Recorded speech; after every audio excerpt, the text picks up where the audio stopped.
don't believe you. Computer, this isn't what I wanted at all.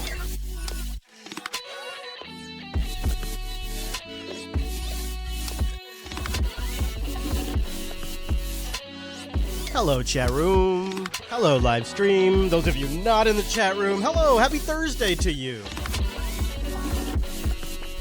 Very glad you're here. Getting set up for episode 259 of your Coder Radio program. How about that? Coder Radio 259. 259. Adjusting settings, adjusting my settings. Adjusting my settings, adjusting my settings. There we go, that's a little better. Hi. Yes, I did just start the stream. Hello, Mr. Lou, good to see you. Hope everybody's doing well tonight.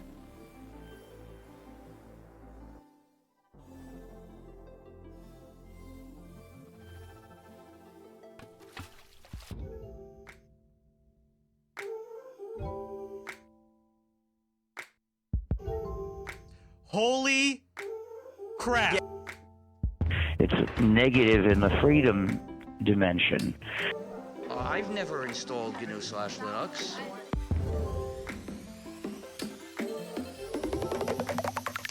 Uh-oh. Coder Radio. Did you guys see about Microsoft adding story-like features to Skype? Meh. Meh. Meh.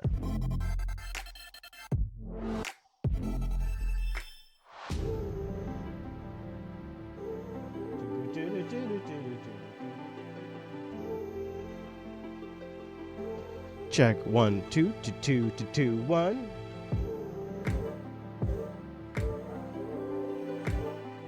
So anyways,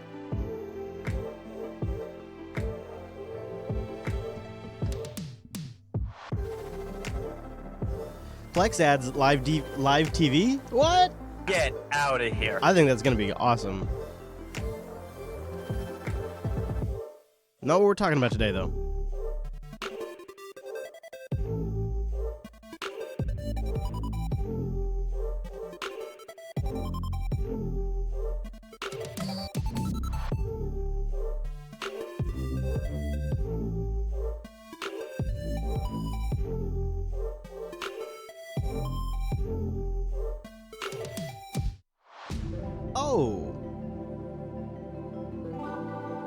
Enable Nautilus and GitHub integration with this open source extension.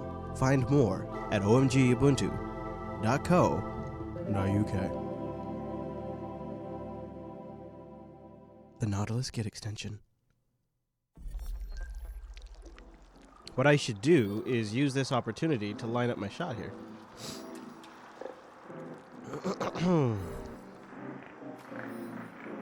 Dope. So we tuck that over here like so. Tuck this over here like this, like so. Hit it. Business? Get it out of here. Get the hell out of here. Get out of here. Get the hell out of here. Get it out of here.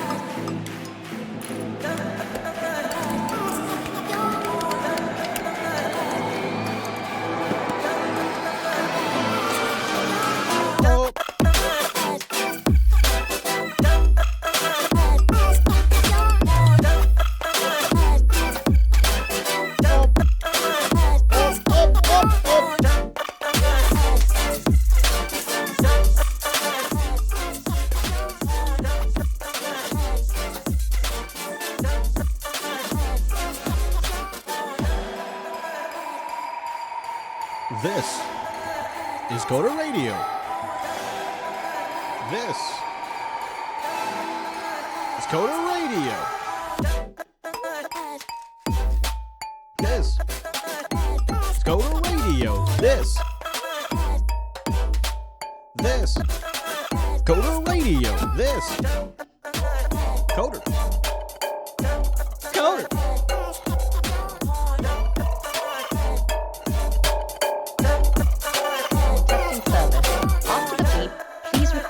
message. Afterwards, your message will be played back to you. Hello, Skype call testing lady. Hey, I'm just sitting here just kind of thinking about you. And, you always pick up the phone. And, God, that means so much to me. And it just makes me really think about myself and where I'm at and maybe how I'm ready for another relationship in my life. And so Skype? Hello, Skype call testing lady. Hey, I'm just sitting here just kind of thinking about you. And, you always pick up the phone. Picks up the phone, and then she hangs it the fuck up. Hurts, man. Whoa, whoa, whoa, whoa, whoa, whoa, whoa, whoa, whoa, whoa, whoa, whoa. We don't do lyrics here. We don't do lyrics here. We don't do lyrics, sorry. It's not my thing. Was that weird? I can't do lyrics. Let's try this out. Okay, you guys ready? Okay. Whoa. This is like some focus stuff here. This track is called Soft Sphere by Dovetail.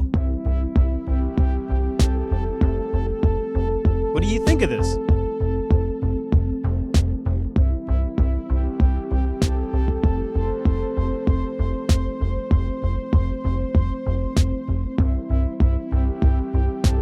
I think that we should all make those businesses fail. It's negative in the freedom dimension.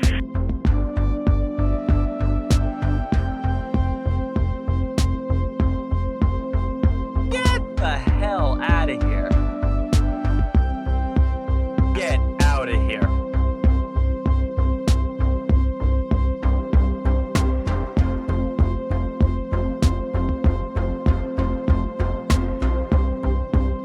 I'm picturing like an epic drone shot right now for some reason. Just some massive, incredible drone shot.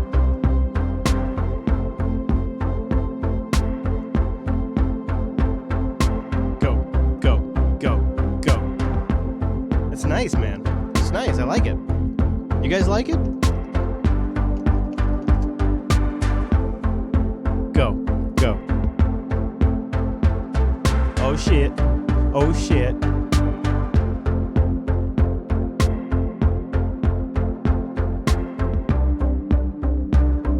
Let's do a little real-time mixing with actual drone footage. Oh, the system can't play it back. Come on, Linux, you can do it. Yeah, there you go. Except for then the music stops. The video, Linux has a hard time playing back this footage.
Computer, this isn't what I wanted at all.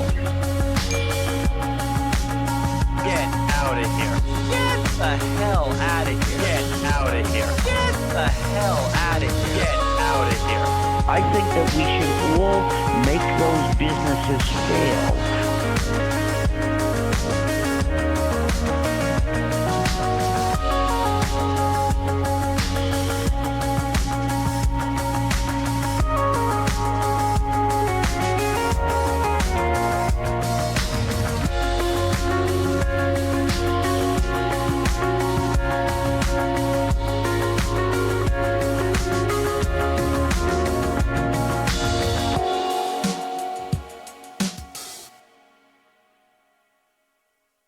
You're getting to see how the sausage is made.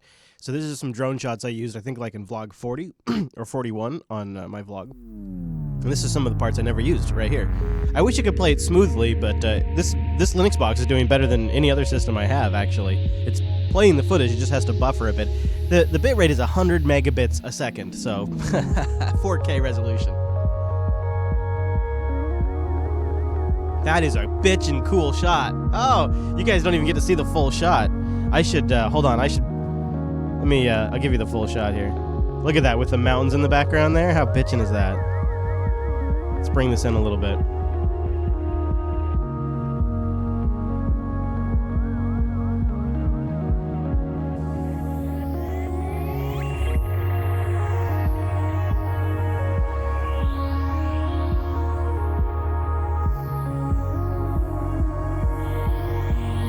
So there's a little bit of letterboxing to get the aspect ratio right, but here it is.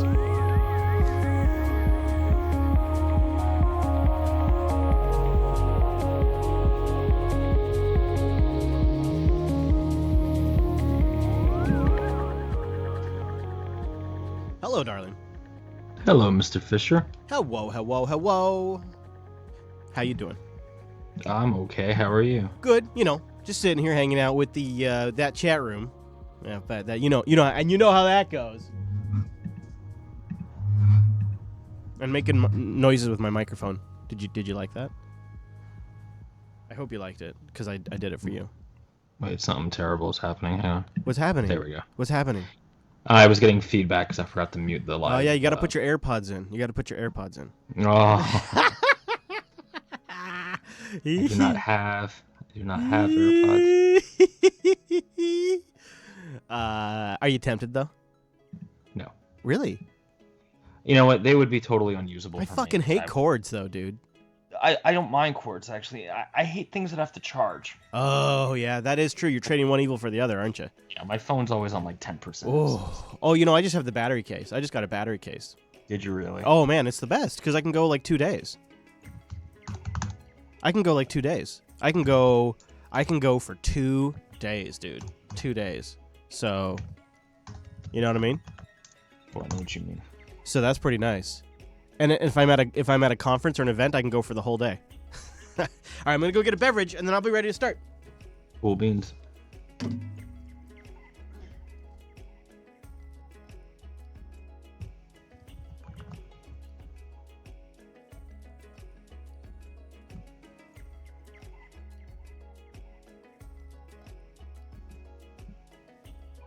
Actually, I will do the same.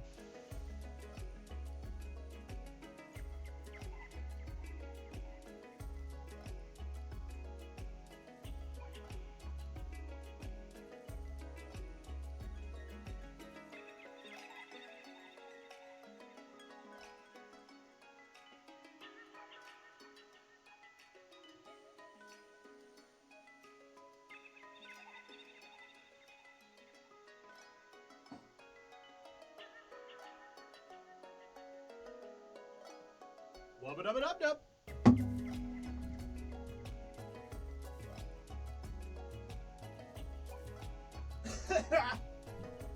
Coder radio. Coder radio. Ka-ka-ka. Ka-ka-ka. Ka-coder. All right, Mr. Dominic. Shit, son. Look at us. We're like way fucking early. What are you doing connecting this early? What's going on? What a man. What's the matter? What's the matter? You got big things to do today? He's like, let's get this Chris thing out of the way. Well, I'm ready if you are. I feel like you need some snuggles, though. You're awfully quiet, a little low energy over there. It's cool. You're not even there, so that's the other thing. Let me do a level check.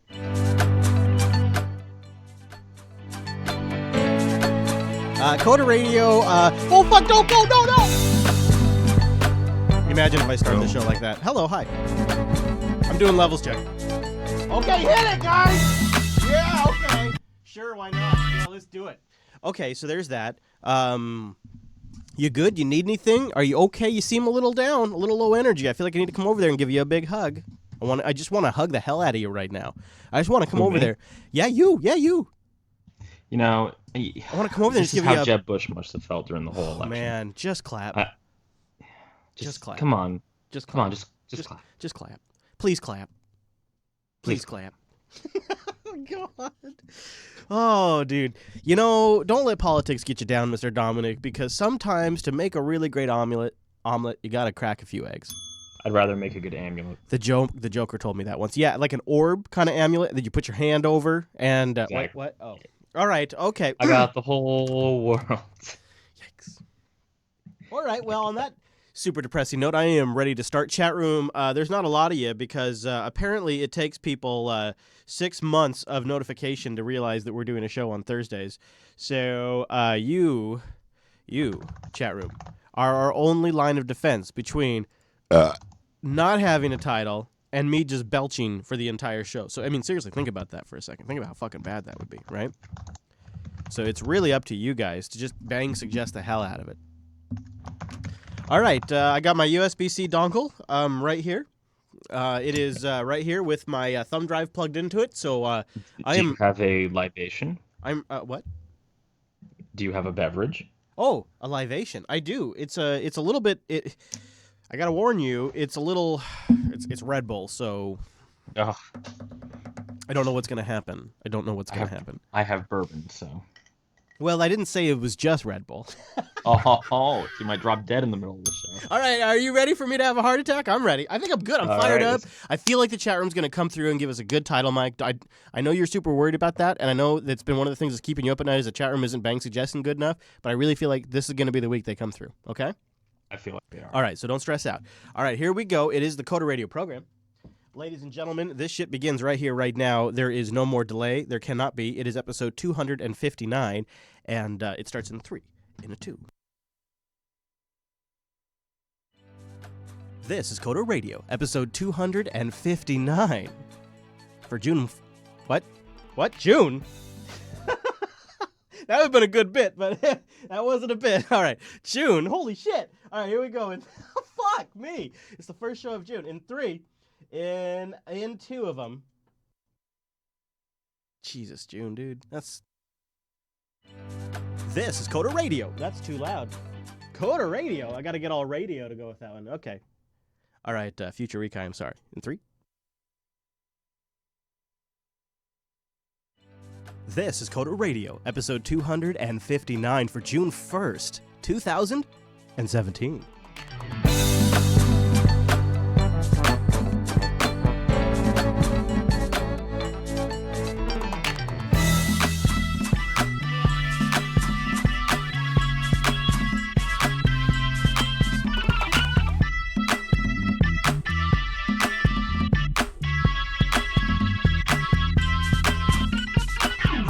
And welcome to Coda Radio, Jupiter Broadcasting's weekly talk show, taking a pragmatic look at the art and business of software development and related technologies. This episode is brought to you by our 2 fine sponsors, DigitalOcean and Scale Your Code.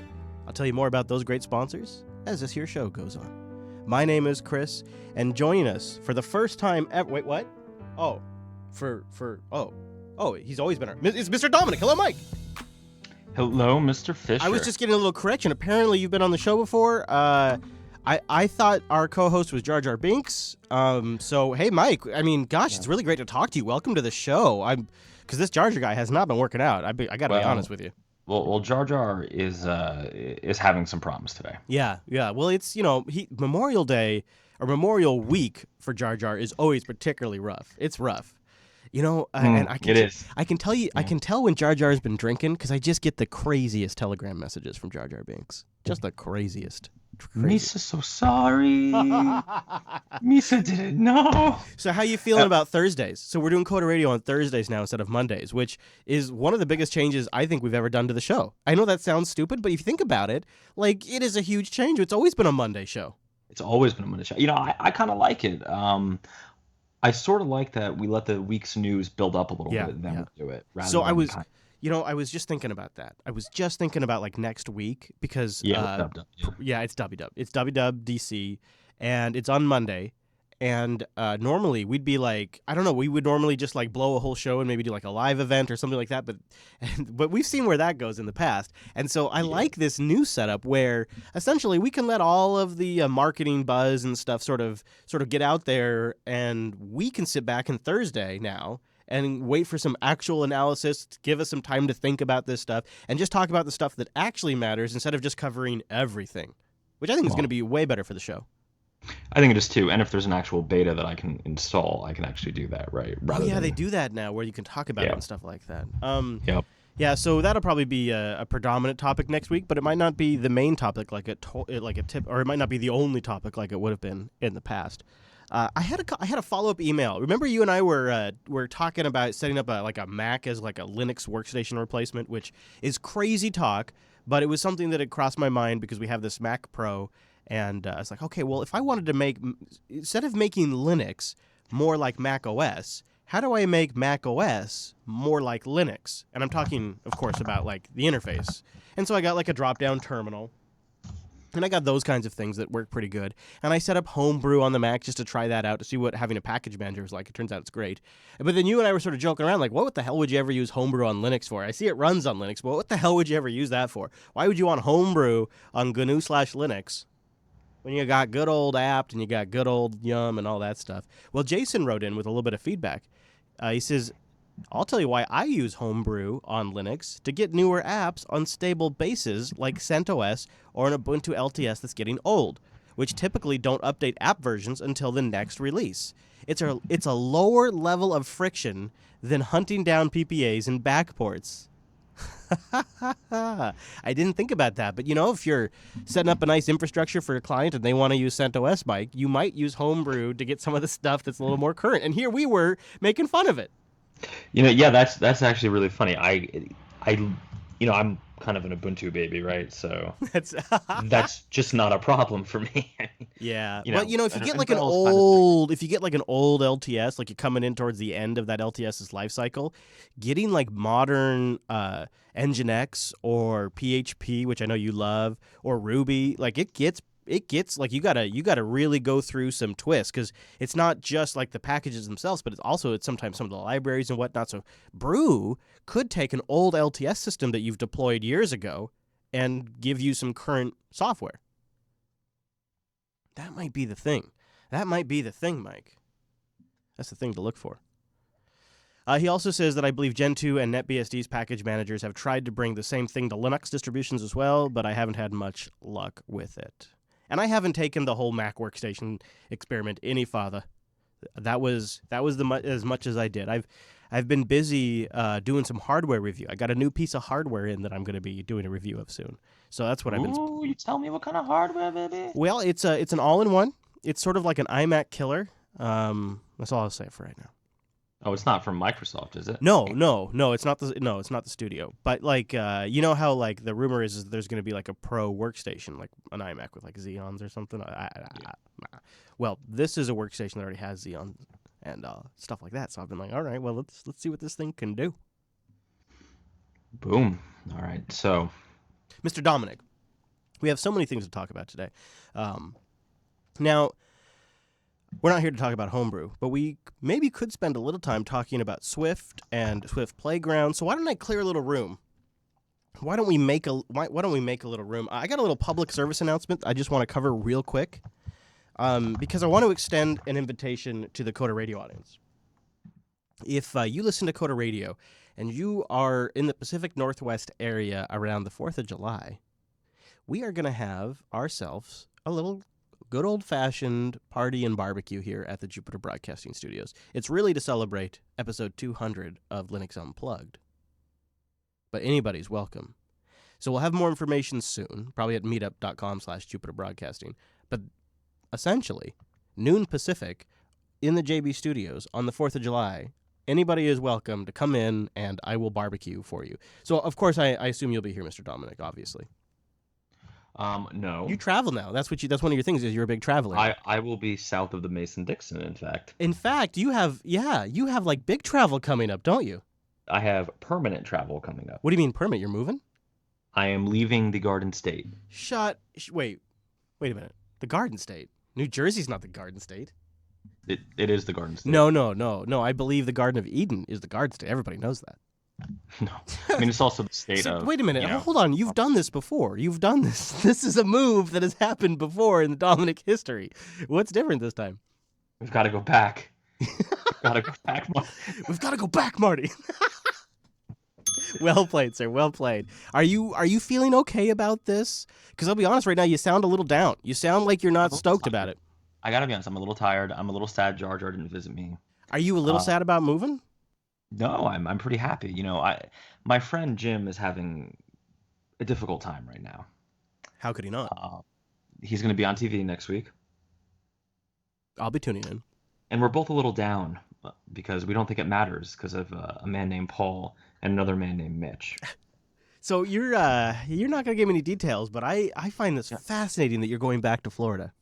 And so you're moving the house, the homestead, and the business. Are you going to are you actually going to move the business address?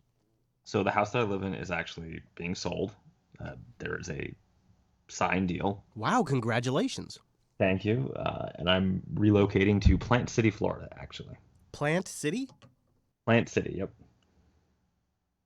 And you're moving the business, too. Like Buccaneer I.O. is going to be based out of there.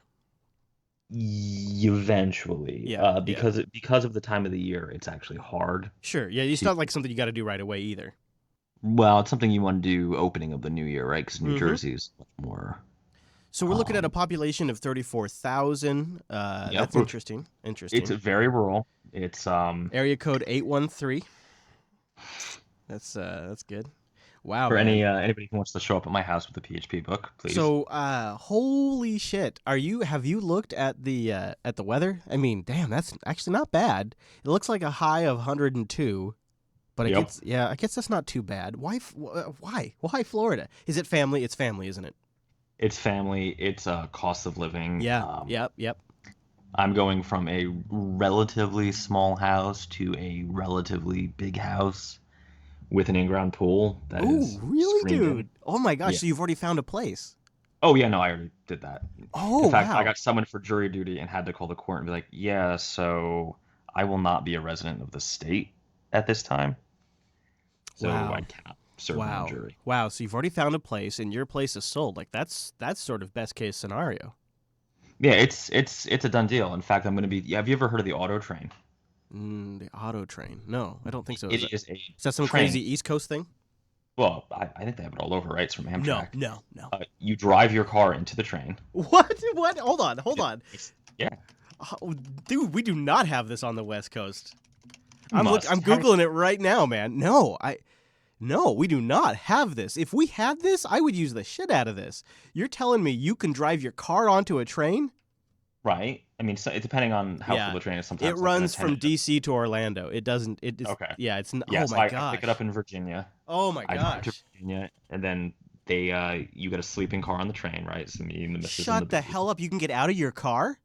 You get out of your car. It's like a Acela, right? It's like a ferry boat. Like we have ferries here. So you drive onto the boat, and then it drives you around. That's what we have. Right, and then everybody gets off. The attendants unload all the cars, and now you're in Orlando. Holy crap, this is so neat. I really wish we had something like this. And it's not crazy expensive either. Like I was expecting it to be like unbelievably expensive. Huh. No, it's not too bad. I mean, and it's a quick, the train runs from the afternoon to the morning. So you get a sleeping car, you sleep, and you wake up and you're at your destination. Can I ask you something though? I mean, please. and just, I gotta ask, like, if you had no other considerations, like if you could snap your fingers and a genie made everything work out, would you be moving to California? Would you be moving closer to Silicon Valley? Like, if you could just snap your fingers and the best thing for Buccaneer could happen, like, and no other consequences, family, financial, nothing. Right. What would you do? So you're saying geographically, what would I pick? I don't know that I would pick the Valley. I don't think that's what I would do. I would be tempted by Seattle though. Oh, really? Yeah, I would. See, because I'm going. Yeah, I feel like I would probably go somewhere that I just need good internet. That's where. But Right. there's different types of businesses. Well, congratulations. It looks like it's not too far out from Tampa, which is nice. So, but you're not in Tampa, so that's a great spot, dude. And I don't know how long, but not too far from Orlando either. Yeah, about an hour drive. That's great. So it's going to be interesting. And that's Chris. happening and soon-ish? June 26th. Ooh, dude. Wow. Yes. Wow. And I'll be voting in a swing state, which Oh yeah, all of a sudden your vote's gonna matter now. I know. You know what I should do is I should plan my vacation for that week, and then we will just pre-record a coder, and you and I can both be AFK, and we'll have two totally different experiences. Yeah. Now, where are you going? Well, I've been trying to get Noah to meet up with me in Montana, and then we'll do like a week's worth of shows from Montana, and there's some hot springs down there that are it's just the greatest, man. It's the greatest. Take the kids, take the family. We'll get there. We'll do some podcasting. Because Montana is kind of like the halfway point between my house and his house. So that was the idea. All right. Well, we do actually have some development stuff to get into. In fact, I'm really excited to talk about our next topic. I just want to make some room by starting to say thank you to DigitalOcean for sponsoring the Coder Radio program. Go over to DigitalOcean.com and use our promo code CODERDIGITAL. It's one word. Coder Digital. First, you create the account, then you apply it, and you get a $10 credit. And they have $5 droplets, so you could try it out 2 months for free. Now, DigitalOcean is it's sort of like magic in a bottle, because at first I could tell you it's an easy way to spin up a Linux box on their great infrastructure or a FreeBSD rig with SSD storage and 40 gigabit E connections, and KVM is the hypervisor, and a great dashboard.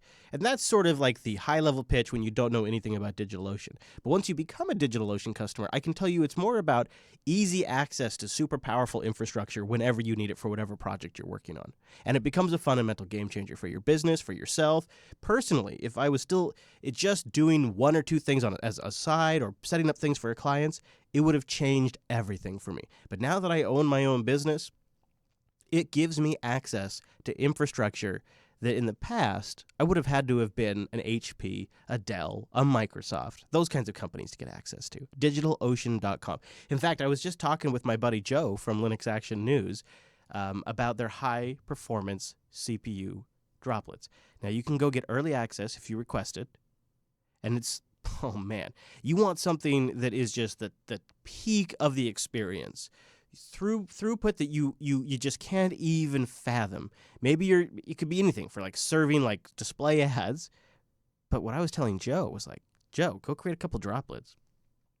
Use the high CPU droplet and go render out all these videos. He's rendering a whole back catalog of his podcasts into video. And it takes twice the time. It takes twice the time of the episode to render it to video because he's doing it on an i5.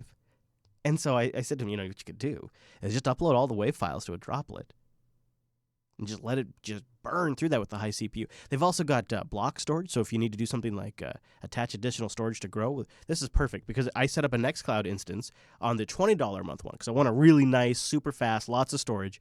And I thought, okay, well, I got plenty of storage because if I ever need anything additional, I could attach the block storage and it shows up as a block device to Linux. You want to use ZFS? Go for it. You want to use ButterFS? Have at it. You want to use XFS like I am? Good man. Or gal. DigitalOcean.com. Use the promo code CODERDIGITAL. First you create your account, then you apply the promo code. You get a $10 credit. DigitalOcean.com. Use the promo code CODERDIGITAL. And a big thank you to DigitalOcean for sponsoring the Coder Radio program. So Swift Playgrounds, are a hell of a thing, and it almost makes me want to use Swift. Now, not quite, but I do get a little tempted, and I thought I'd play just a couple of seconds here. Education. But last year, the company took it a step further with the introduction of Swift Playgrounds. Swift Playgrounds is Apple's free iPad app that teaches kids how to code with Swift, which is Apple's programming language. Now, the company is taking it one step further. Oh! Yeah. So they're adding essentially external hardware. Little gadgets, it is partnering robots. with a variety of companies like Lego, Sphero, Meebot, and more that allows you to use Swift Playgrounds to program these toys. So for example, you could use the Swift Playgrounds app to program a Lego monster. You could also use the app to program flying drones, robots, and even little Sphero Spark robots. This is pretty cool stuff. And of course, they're doing it all under iOS too, which always makes me uncomfortable when you start seeing software development under iOS because that leads to the end of the Mac platform. But anyways, Swift Playgrounds will soon be able to if we deny it. Yeah, we'll soon be able to control robots, drones, and little toys, and it looks so cool, Mike. So can I Linux this up a little bit? Please, please, please do, because I am thinking this is one of the neatest things I've seen today. My brother recently had a birthday, and he is significantly younger than me. He's just turned 10. Happy birthday. I got a little brother about that age, too. Yeah, see? I got him a Raspberry Pi kit that came with a bunch of, like, let's not say knockoff Arduino stuff, but, you know. Inspired by. And he's been in his school has, we've mentioned it a few times, the code.org club at school where they do like all the code.org kid challenges and stuff. He loves this thing. This kind of almost like pseudo makery, physical manipulation of hardware with software. You change something in software and you see something happen in like a light light up, yep. or like the Arduino thing can, the Raspberry Pi thing does like lights and patterns. The kid loves it, and you know what? I think this is actually great, right? Because this has to really hopefully inspire passion and creativity in a lot of these young folks. And, they all have iPads. I mean, as much as I don't think iOS is really the right platform to be doing this kind of quote-unquote work, lots of kids have iPads that were like hand-me-downs or for sure whatever. Yeah. I actually think it's perfect because at this age and at this stage, you don't really need to worry so much about, I don't want them to be locked into a platform. I don't want them to have the Apple logo seared into their brain, and so they'll only buy Apple devices for the rest of their life. What you really want is you want children to get some sort of enjoyment and reward from engaging a creative inspiration. And so when you have these devices around already, or you have the Parrot drones, or those little toys, the little Aribo, little Lego little robot toys and whatnot, like this stuff's, and actually the other thing that we haven't mentioned, but it's kind of cool, man. In fact, it might be the coolest, is they're working with a lot of different musical instruments, so you can actually have the instruments play music based on what you do in Swift Playgrounds, which that sounds really cool. And so just getting kids engaged and being like sort of awakening that part of their brain to want to tinker and manipulate things is really what you're encouraging with this. And I don't believe you're encouraging vendor lock-in. You're not encouraging like some sort of iOS ecosystem continuation. What you're really doing is just encouraging kids to tinker. And as they get older, that'll take many different forms. Right. And it's not like, I mean, the kid's 10, right? Or even any of these young kids, they're not going to get locked in. Technology changes so fast. By the time they're of an age to be in a professional market, we'll probably all be coding with laser beams. Yeah. I remember, HyperCard was something that as a young kid to me was remarkable because I had played around with QBasic and I had messed around with some basic development stuff. And when I came into HyperCard, I was able to accomplish what it was that I had in my mind as something I wanted to create. And the reward to that, to just starting to create a stack of cards and create an application out of that stack of cards, meant that I didn't spend my time figuring out how to write HyperCard. I just started using it, and I created a basic like database-like application that I could use for inventory as a kid. And I thought that was remarkable. And it showed me that I could do something on the computer and have it create something new that didn't exist before. And that was the important piece. June 5th. Don't you think it's interesting this is coming out before WWDC? So these are the smaller things that they didn't want to give time to in the keynote. But they have in the past. I mean, we've watched race cars race around at a WWDC before, essentially this kind of thing. Yeah. It's interesting that they're, maybe that's telling in itself. So that's the playgrounds. I thought that was kind of funny. And something that maybe would eventually make its way into my family. Like I could see my kids getting into that. And it could be, what's great about it, and then we'll move on. But what's great about it is it would be something I would genuinely enjoy. So I would be fully engaged with my kids in that process where I'm having fun and they're having fun. And that's the kind of thing that creates genuine moments with your kids. When you're just there punching the clock and you're just there so the kids can have fun, they have a good time, but it doesn't create that magic moment. But when you are helping move that drone or make the music with the kids and helping them figure it out, it creates a more unique magic experience between you and your kids. And so I could totally see it working its way into our life just because I'd love to have more of those moments. And down the road, we'll do more sophisticated projects and we'll bust out Arduinos, and Dylan already has a Raspberry Pi and a laptop, but we will do more projects like that too, and maybe we'll even dabble in Swift GTK, which I found this week and decided to put in the show notes for you. So I know I'm springing this on you, but it's a wrapper around GTK3X that's it's largely auto-generated. From a little object introspection, so what could go wrong? The wrapper around GTK3 is just auto-generated, and the project tries to make GTK more Swifty than just a plain C language interface. Okay, so someone wants this? I want this. You don't want this? How do you not want this?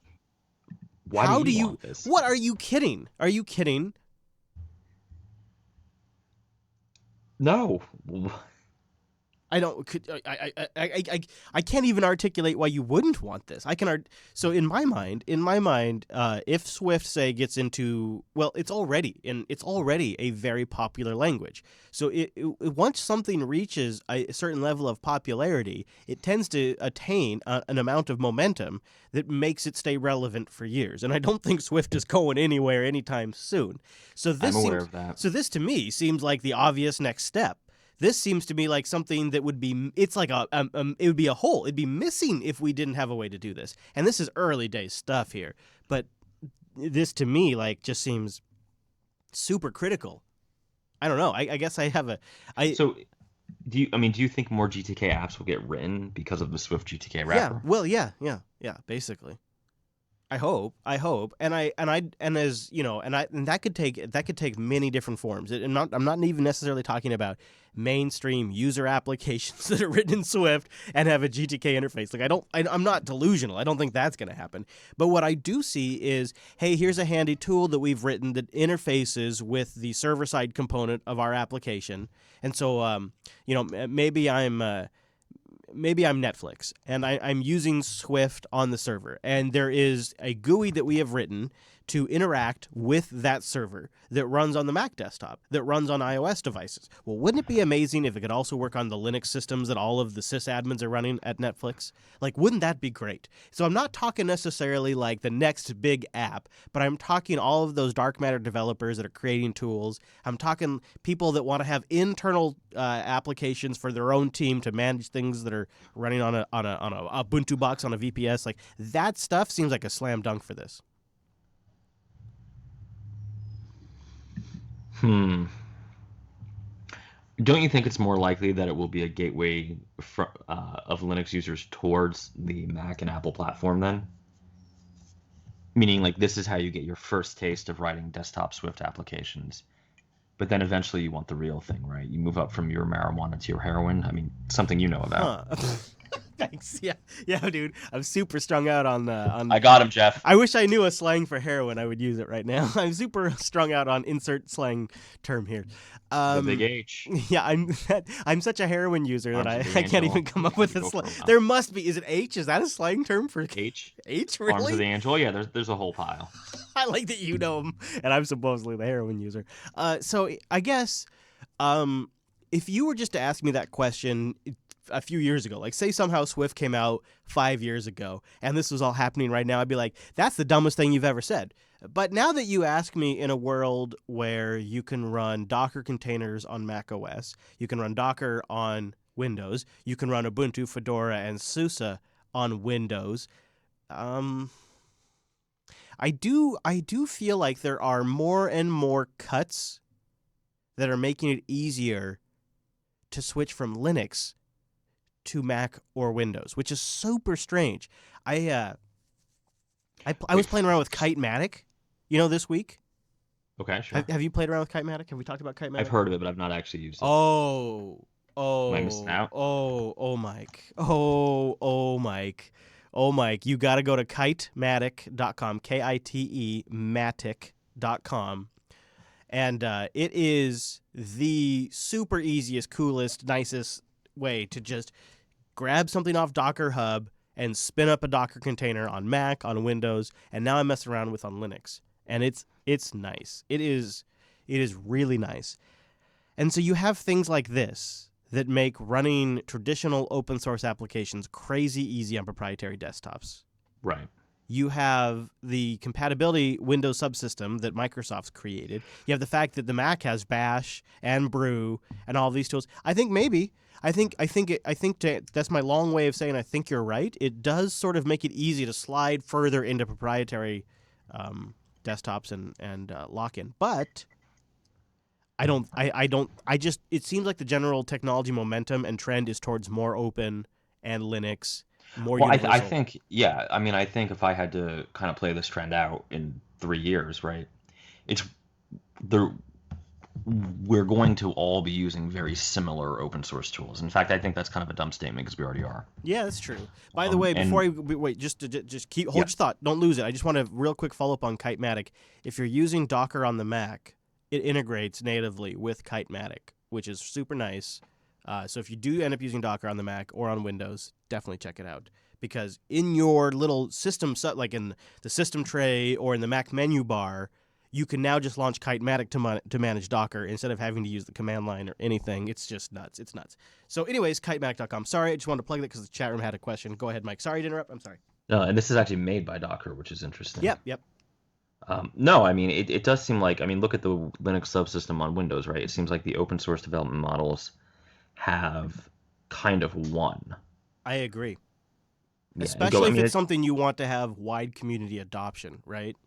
Right. Like, I recently purchased a Mac because I do that every 3 weeks. And what's interesting is how there is virtually no difference between my workflow on Mac versus Ubuntu. Oh, really? It's virtually the same. I guess I kind of agree, especially if you set up a few things. Like I've messed around with Brew and a drop-down terminal, and I got pretty close. I did get pretty close. Yeah, and if you're using Chrome to access most of your online applications, and then you're SSHing into remote servers, yeah, I guess you're right in really broad strokes. Yeah. Yeah, most of my applications, are, like Slack is an Electron app, right? Almost everything else is running in Chrome. And my current code editor is Visual Studio Code, which, again, is an Electron app and runs on both. Yeah, I've been sort of changing my perspective on Electron applications. I was sort of, you and I have talked a lot about how native applications perform better, they feel better. I just, all that stuff, I've had this conversation a lot on this show. Hundreds of times, yeah. Yeah. And so I was all pretty doubled down on my position. Then I listened to episode 6 of Ask Noah, where Martin Wimpress joined. And he makes a really good case for why Electron is a really good thing for the Linux desktop. So Ask Noah episode 6 live from Linux Fest Northwest, he lays it out there, and I thought a lot about it, and the flexibility I get from having, I have a few really great go-to apps: Slack, Simple Note, Naleus Mail, and a couple others that I'm forgetting that are Electron apps that.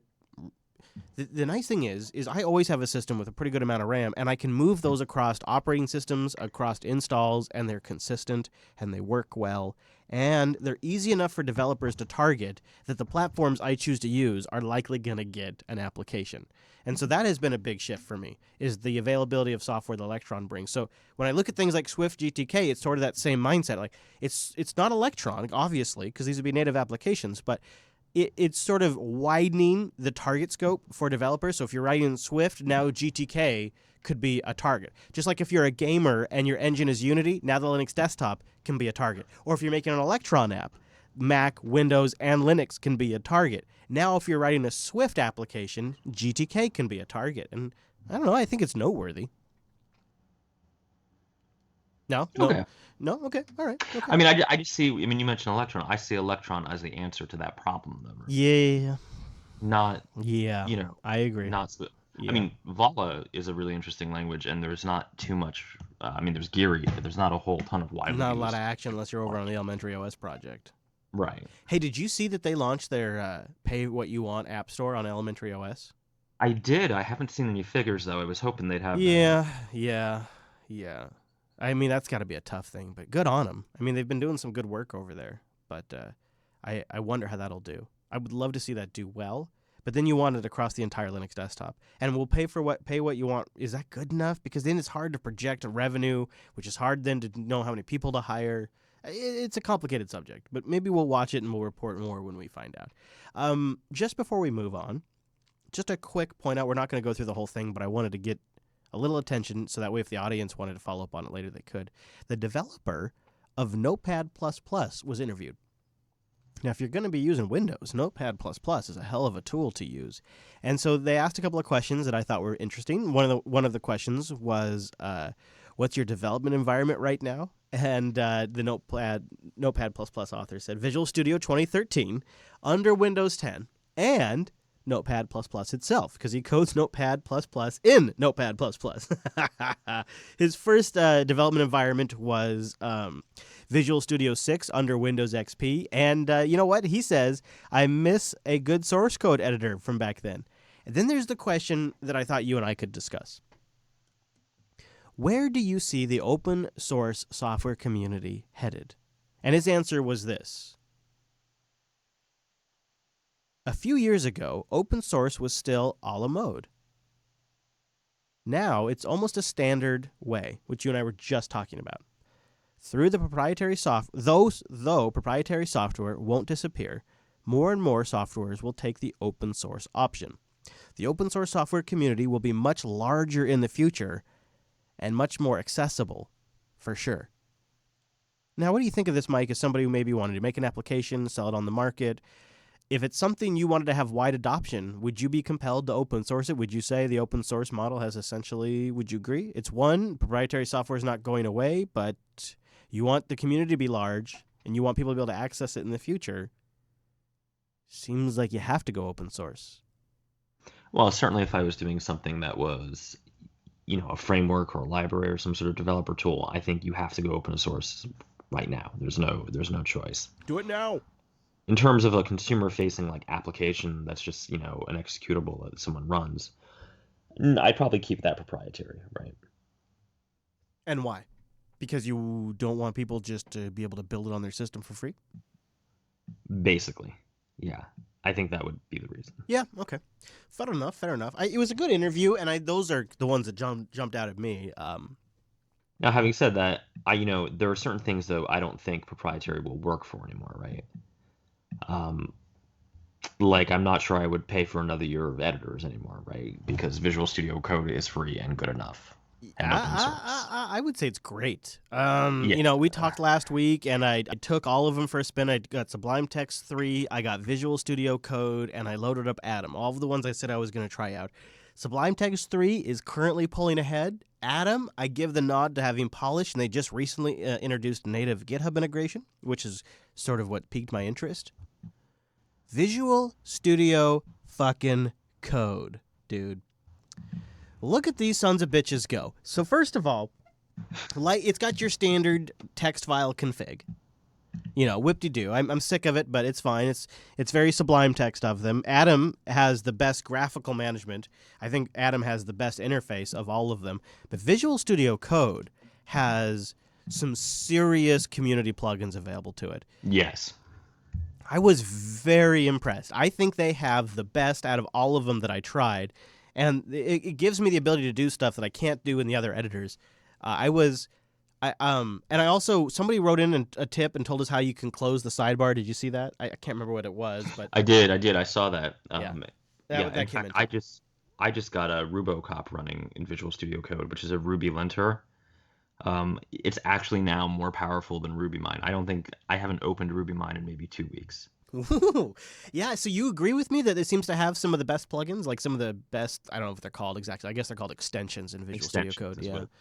Yeah. I mean, I think this is probably it's currently my editor of choice, obviously, but that could change. Yeah.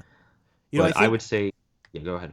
Well, I was going to say, I think it's probably going to have the best long-term support too. So if for a guy like yourself that is just sort of switched over to Linux in the last year and a half and change, and you've been making a transition for a while, this is one of those tools where I feel like as you switch to Linux, you can start to adopt, and it's going to be around for years. Yeah, and it's on every platform. Yep. Which is actually pretty good, and it has a pretty good Vim mode. So I've been pretty happy with it. I do wonder though, what does this mean for folks like JetBrains, right, who are trying to sell you IDEs on a yearly license? I think they'll be okay. I don't think it replaces that though. It is for me. I mean, yeah. Also, just recently announced was a snap package for the son of a gun, so you can get Visual Studio Code as a snap. Yeah, which is nice. What that essentially means is just about any damn Linux distro, even if you for some reason got really butthurt about Ubuntu and moved on but stuck with Linux, you can still get Visual Studio Code. That's what it really means, and that's nice. I would like to see Microsoft update their website to give us download links to the snap package and whatnot, but it is in the Snap store if you want to check it out. So yeah, I kicked after our discussion. I still have Atom installed too. I like it a lot. I think right now, if I was going to switch from Sublime Text for what I do, I think I would switch to Atom. Well, you're doing a lot on GitHub, right? Yeah, and so that's becoming a bigger and bigger part. And I also like GitHub's. I forget. Maybe it's just called GitHub Markdown. I think. Is that just what they call it? It's their modification of Markdown. They got some good extensions that supports that too. So I think for me, Atom might end up being the best, but I was really impressed by Visual Studio Code, and of course Sublime Text 3 wins in terms of performance and load time and all that stuff. So I like that quite a bit as well. Let me tell you about something else I like. It's a great resource, Scale Your Code. Go to scaleyourcode.com and learn from successful developers. Get access to interviews, inside looks, and tutorials. You just subscribe to their mailing list, and it's a low-flow mailing list, so the value here is pretty high. You get about 2 to 3 emails a month, but what's great is you get access to their interviews. Good stuff, and you can unsubscribe at any time. It's nice. ScaleYourCode.com. You go there and you sign up. I was looking at this interview with Jeremy Edberg. He was the first paid employee at Reddit. So he's got some stories. He's also the site reliability engineer at Netflix. So this is really how Netflix handles 36% of the U.S.'s internet traffic and how Reddit handles 160 million users. Now, obviously, this is a little bit beyond Jupiter Broadcasting scope, just a tad. But it's good to take this information in and bake it into our approach. And you can do that too. Go to scaleyourcode.com. Sign up, get access to these interviews, and enjoy. You could marathon this stuff between Coder radios. I mean, why not? It's all good stuff. ScaleYourCode.com. Go there, sign up, and a big thank you to Scale Your Code for sponsoring the Coder Radio program. So let's do a little pre-WWDC hoopla. We're not going to sit here and make a bunch of predictions and look like jerks because it's just days away, and we would really look like tools. But we can talk about a couple of things that this is another story that traditionally would have been in the first 10, 15 minutes of WWDC, where Tim Cook's up on stage and they got all the charts and the graphs. And this is normally one of the things I like to throw up there, is how much Apple has paid to developers. But instead, we're getting it leaked early. Apple says they have paid out over, well, I guess actually the correct term would be they have earned. I don't know if that exactly equates to paid out. They have earned over $70 billion. I'm going to say it again, because it might sound like I said that wrong. 70 billion. 70 billion, guys. 70 billion from the App Store. From the App Store. $70 billion from those stupid apps in the App Store. From fart apps, from flashlight apps, to Clash of Titans, all the way up to GitHub apps. I mean, 70 freaking billion. And this market didn't even exist about 10 years ago. I know you're going to shit on this, Mike. I know you're going to shit on this. I know you're going to say, well, yeah, it goes to the top X amount of developers. 70% is in the last 12 months. The millionaires and the billionaires. Sorry, what? Apple said that the downloads have grown over 70% in the last 12 months. I mean, these are real numbers. $70 billion, 70% increase in downloads of apps in the last 12 months. That's, I don't know. I mean, to me, holy shit, I guess is all I have to say. 70 billion. I don't know why it just is huge. Now, commence your shitting, sir. Well, as my man Bernie would say, right? Isn't it something like 90% of the income on the App Store goes to the top 10% of apps, blah, blah, blah. Yeah, I don't think that's super impressive. Yeah, okay. How much of that is Clash of Clans? Here's or actually, Pokemon Go and Super Mario Run. That's true. That's really where it goes to. Yeah. However, it's still pretty remarkable. It is still pretty remarkable. I want to just do a little pre-hoopla, just to sort of get this out of the way. I don't know if you've ever seen some of the, like some of the rumors that are floating around. I'm sure you must follow it tangentially, but the one that seems to be getting more and more momentum is the Siri in a tube, which is going to compete with the Echo and the Google Home. Siri in a tube. Yeah. I mean, this feels like exactly the sort of thing that Apple's not good at, right? Okay. All right. Now, obviously, that's obvious. So let's take that aside for a second and just, what if, okay, yes, you are right. However, you know what they are good at? Tell me. The App Store. And they are also good at what happens every time Apple releases a new device. App sales go way the F up. App sales go way the F up when a new device comes out. If they could work this in somehow to that cycle, if they could sell apps on the App Store that worked on your Siri in a tube, then there's a real there is at least a mini goldmine here for developers. No? Yeah, that's a pretty ambitious statement. I feel like so no one has figured out how to monetize software on these platforms, exactly. Right? In fact, did you hear the report that potentially Amazon is considering just paying some of the top skill developers directly themselves? Yeah, which just like Microsoft tried to do with Windows Phone, right? Yeah, try to kind of grease the wheels. Yep. Which is smart if you've got the money to spend. But what if they could figure out a way to make it kind of like how you buy an app on the App Store and they often have an Apple Watch part? So like one of the reasons you might buy the Pro version of an app is because it has an Apple Watch component and now it has a Siri in the tube component. Like there could be, like this could be the thing that starts, like these little extra things. Like, okay, so imagine this. You've got a to-do app. It's a really nice to-do app. And you can get it for free for basic like reminder and to-do functionality. But if you buy the Pro version for $4.99 or maybe even $7.99, then you get an Apple Watch app. Then you get sync with the Mac desktop client or a web interface. And you get the Siri in the Tube reminders capability. So you can bark at Siri in the Tube, and it automatically will create a to-do entry or a reminder for you.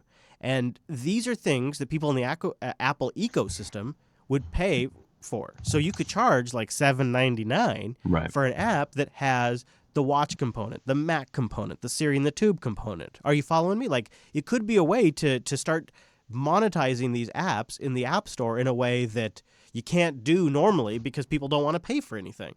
But once you've bought into a watch and a tube and a MacBook, all of a sudden $7.99 to have all these things talk to each other feels like a deal. I mean, it does sound like a lot of work for $7.99. I want to throw out. Yeah, it's got to be huge scale, right? Right. I mean, so you're still in the world of you need really, really high volume. Yeah. Oh, for sure. Yeah. Yeah, absolutely.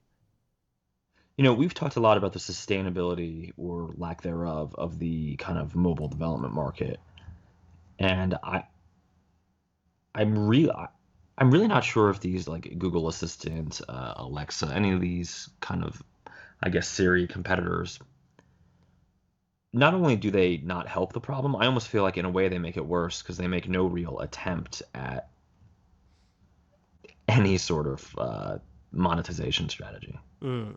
Well, how do you monetize that? The only way I can figure you monetize it if you're Domino's, you're Uber, you know, you got these where other you're making money. Yeah. Right. Yeah. If you're just creating a skill, and I just don't see it. There's not even a way to pay for a skill right now in the Amazon app.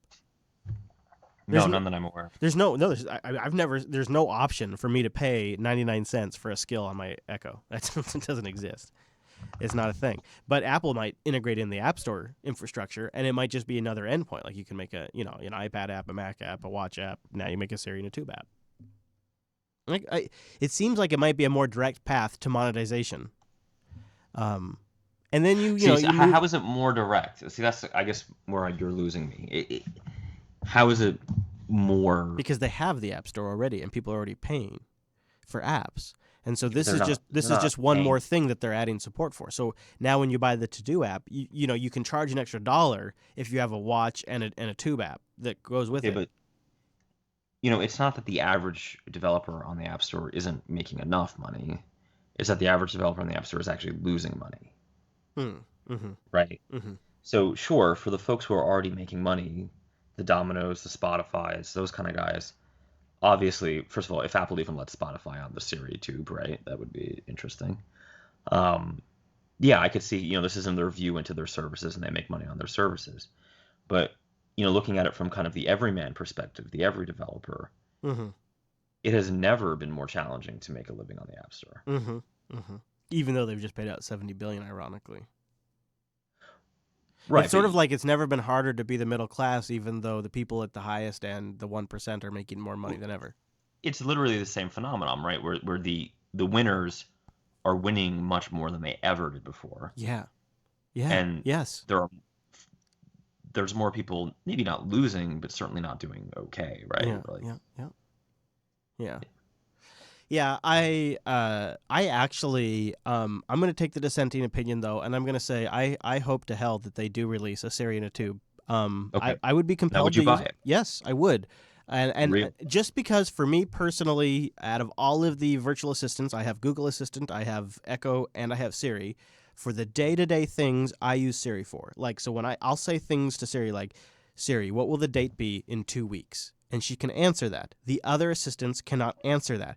Now, that is a very common problem for me. And setting reminders based on location is also something I use extremely, extremely often. Siri's the best at that. There's other little things that I find it to be extremely useful for, like, just asking general questions that it's fine. Where it's weak at is with hardware integration, and that's why I have Echoes everywhere. And so I'd be at least willing to consider it. And I think they'd have the best. I think they would have the best path for developers to monetize targeting those kinds of things. We'll see. The thing that gives it some credence that's actually going to happen, and why I'm willing to give it this much discussion, because normally rumors I don't think are worth discussing, is that today Amazon added support for iCloud calendars on the Echo, which is right. That's going to be one of the main things that the Siri Tube's going to have is integration with iCloud. So of course they're going to try to fill in this hole on the Echo as existing Echo devices. This is a stopgap. So you're going to have access to your iCloud calendars now. if you have them on. If you use iCloud for your calendars, you can use your Echo now to read it, just like the Siri Tube will, of course. So I guess you and I will probably be sitting back, maybe having a private conversation about WWDC, and then we'll just sort of round up what seems to be the most relevant to developers in 260. Yeah, I mean, there's going to be some, I'm hearing the one rumor maybe before we kind of wrap this up that I would want to jump into is some new refactoring tools in Xcode. Oh, yeah, that'd be great. Now, you have never had the joy of working in Xcode. Just super briefly, nothing serious, yeah. Yeah. If you're going to use a big IDE, like a JetBrains IDE or Visual Studio or Xcode, one of the reasons you're probably making that choice rather than like a Visual Studio Code or a Vim is because you want powerful refactoring tools, right? Sure, like that is what those things are for. I mean, that's there's other nice things I could imagine, but yeah. Yeah. But Xcode traditionally has never had that functionality. It's even the most recent version, 8 whatever, has only had like pretty rudimentary. I mean, if you've ever used IntelliJ from JetBrains, the refactoring tools in Xcode look very basic to you. Rumor has it, and you can take this with a grain of salt, right? This is just people like tweeting at me and emailing me, is that Xcode 9, which is going to come out, is going to have some pretty intense refactoring tools for Swift. Oh, what do you think of that? If that's true, that would be great. Yeah. Right? I mean, really. I often thought that Xcode, that was one of the big things was missing, right? Linting tools, better refactoring tools. And to Apple's credit, Xcode 8 is certainly a lot, and even Xcode 7 is a lot better than Xcode 6. For instance, they catch like bad style and possible errors as comments or warnings now, but they still don't have that powerful like select an area and refactor based on, there's all kinds of stuff you can do in IntelliJ. So it'd be great to see that. I mean, I'm looking at the menu right now and I'm like, okay, yeah, there's just too many things to try to go into. I would imagine, it's not beyond Apple to just sort of look at what the other guys are doing and go, let's Sherlock that. Let's go ahead and Sherlock that. Well, especially because IntelliJ now has a Swift IDE called AppCode, right? Yeah. I wouldn't be shocked if there was a little bit of Well, Mr. Dominic, I blame you. I completely blame you for getting me into Kitematic and playing around with Docker on alternative platforms. So, and it's essentially because I can't stay away. You're always talking about it. You seem to be making a lot of hay over there. So check out, if you haven't seen yet, Mike's videos. He's got some posted on Docker. Where would they go to see those videos, Mike? I just go to the newly designed Buccaneer.io. Oh, shoot. Good job, son. Of course, you can follow him, too, at Dumanuku, or you can follow me at Chris Elias, or the network at Jupiter Signal. There we go. A little bit of business. Also, I want to plug one thing that's just so cool. It's just for you guys to go check out. I'm not asking anything. Just go check out github.com/Jupiter Broadcasting. And if you want to mess around with the Caster soundboard, it is so awesome. Some of the stuff, it's amazing how fast the development pace is taken off. And it's now a completely usable tool. It's just the greatest. We're also looking for support and maybe a little help with JBot.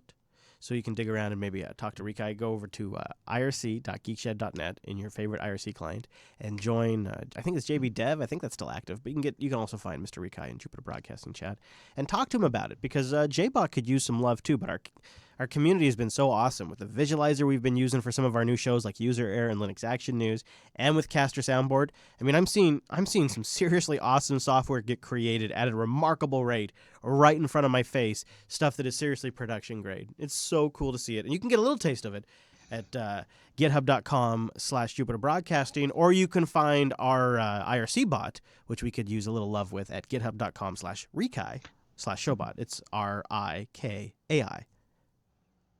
There you go. We have people out there in the community that have been doing some really awesome stuff, and not just like code, but also documentation. Like it's super legit. But they rejected my Jar Jar feature request for JBot. There have actually. If you the mic tentacles run deep. If you look at some of the stuff in Caster Soundboard, there's like I'm noticing that. I'm looking. There at was it right I was trying to. There's like a screenshot. There's like specifically like a screenshot where there's like references to Jar Jar and all kinds of stuff in there. So Jar Jar has made his way into the caster soundboard development. You worry not, sir. You worry not. It's in there. Thank you, and thank you for that. By the way, thank you so much for having Jar Jar Binks in there. I really appreciate it. All right. You know, a little bit of feedback on the new Linux News show. Oh yeah. Oh yeah. I think you need Jar Jar. Yeah, you know, everybody says that, of course. That's the number, obviously, as you would expect, the number one piece of feedback that we get. More Jar Jar. Obviously, everybody. More Jar Jar, more fun. LinuxActionNews.com if you want to see that. All right, Mr. Dominic. So you want to do next Thursday again? We're going to keep it on a Thursday? Let's do next Thursday if I can stay awake. All right. So go over to JupiterBroadcasting.com/calendar to get that converted in your local time. And join us live at jblive.tv. And if you'd like to engage in the show after we're live, you know, like all of the other times, coderadio.reddit.com or jupiterbroadcasting.com/contact to send us your feedback. coderadio.reddit.com is a great bet if you want to get my attention, because I almost check it almost every single, I'm going to say like 90% of the time. 90% of the time before the show. So it's a pretty good way to get my attention. Okay, everybody. Thanks so much for tuning in this week's episode of Coder Radio. And we'll see you right back here next Thursday.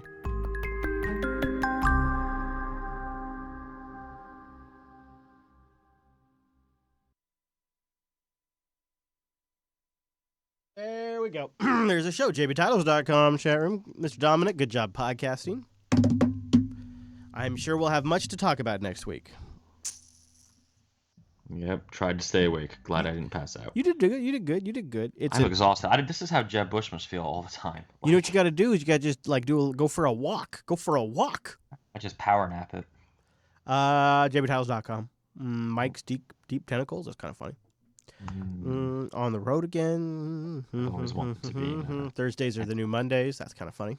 That's actually kind of good. Mini Brave. Gungans died. Yeah, that's true. jbtitles.com. jbtitles.com.